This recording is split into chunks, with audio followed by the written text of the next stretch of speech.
بسم الله الرحمن الرحيم، والصلاة والسلام على أشرف المرسلين سيدنا محمد صلى الله عليه وسلم النبي الأمين وعلى آله وصحبه أجمعين.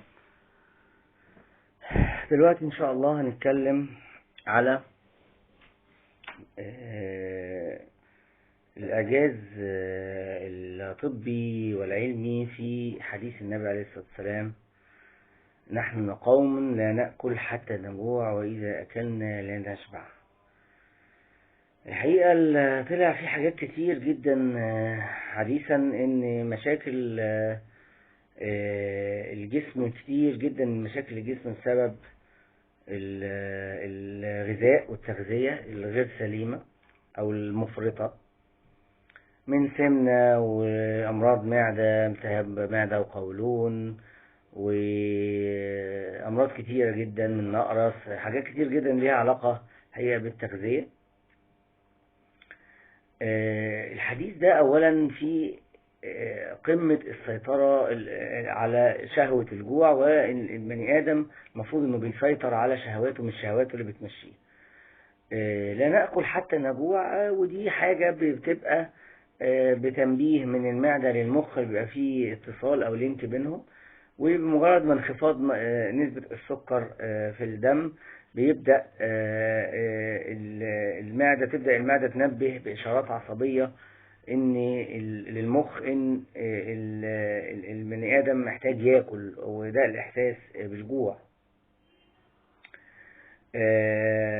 وإذا أكلنا لا نشبع. هو الشبع فيه مشكلة؟ طبعا. ولذلك احنا معظم مشاكل المعدة ان احنا بناكل لغاية ما نشبع للآخر ونمنى المعدة جامد. وفي حديث تاني: ثلث لطعامك وثلث للماء او ثلث لشرابك وثلث للهواء. فده طبعا معناه انك انت ما تملاش بطنك على الاخر، عشان المعدة اما بتتميلي على الاخر بتضغط على الرئة، تقلل التنفس، تضغط على القلب، فتعمل ضربات قلب سريعة، وده بيأثر على بما فيهم بقى يعمل ارتجاع في المريء والتهابات في المريء وحموضة والأعراض اللي احنا عارفينها دي، بسبب ان احنا بنشبع. ولذلك احنا دايما مريض الارتجاع المريء نقول له: انت ما تاكلش 3 وجبات كبيرة، تاكل 6 وجبات صغيرة،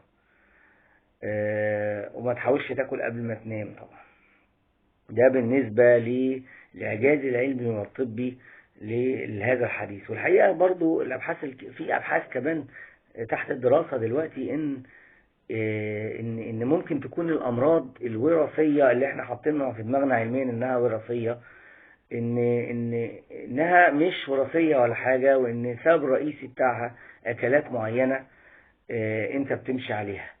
فلو والدك ووالدتك ماشيين عليهم، هتطلع انت برضو متربي عليهم، فهتمشي عليهم فهيجي لك زيهم.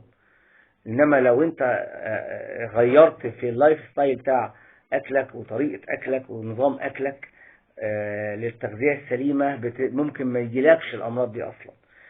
بدليل ان بعض الامراض زي مرض السكر مثلا بره ما حدش بيتعالج بعلاج، هو لايف ستايل موديفيكيشن، وهو يعني يظبط اكله، دايت موديفيكيشن، وسبورت رياضة، وانك انت بس مش اكتر من كده. انما ممكن تاخد عقاقير، ده اللي بياخد عقاقير ده يعني فاشل جدا. لو انت سيطرت على الحاجات دي ممكن ما تاخدش علاج للسكر فعلا في مرحلة عمرية ما، لكن طبعا مش للآخر، لأن مرض السكر مرض متغير بتغير الجسم. يمكن مرض السكر لغاية الخمسينات بيبقى المشكلة الرئيسية في الأكل، من بعد 50 بيبقى المشكلة الرئيسية في الزعل.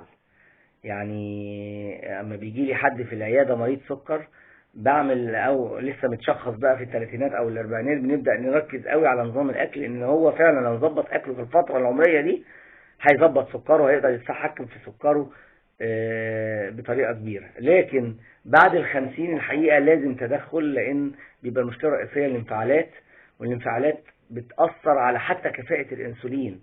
يعني تخيل ان فعلا مرضى السكر بعد ال50 ممكن يبقى ماشي على انسولين وسكره 400 و500 عادي جدا، بسبب وهو ما كلش لقمه بسبب انه زعلان. فالمشكله الرئيسيه في بعد ال50 بتبقى في الزعل مش في الاكل. نتمنى من الله أن يعلمنا ما ينفعنا وينفعنا بما علمنا، ونسأل الله تعالى أن يحسن ختامنا ويكون آخر كلامنا في هذه الدنيا لا إله إلا الله محمد رسول الله. السلام عليكم ورحمة الله وبركاته.